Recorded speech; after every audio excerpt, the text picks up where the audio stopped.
ఆంధ్రప్రదేశ్, తెలంగాణలో బయటి రాష్ట్రం నుంచి మార్వాడి రావడంతో రాబోయే కాలంలో పని సంక్షోభం తప్పదని నిపుణులు హెచ్చరిస్తున్నారు.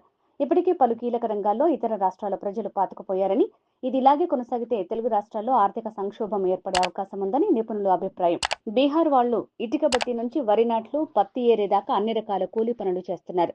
ఒరిస్సా వాళ్లు అన్ని రకాల కార్మికులుగా, వంటకాల తయారీదారులుగా చేస్తున్నారు. రాజస్థాన్ వాళ్లు టీ స్టాల్ మరియు హోటల్, శానిటరీ షాపుల నిర్వహణ చేస్తున్నారు.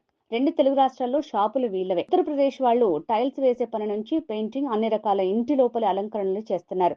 కేరళ వాళ్లు ఇంగ్లీష్ బోధించే టీచర్లుగా పనిచేస్తున్నారు. కర్ణాటక వాళ్లు భవన నిర్మాణ కూలీలుగా పనిచేస్తున్నారు.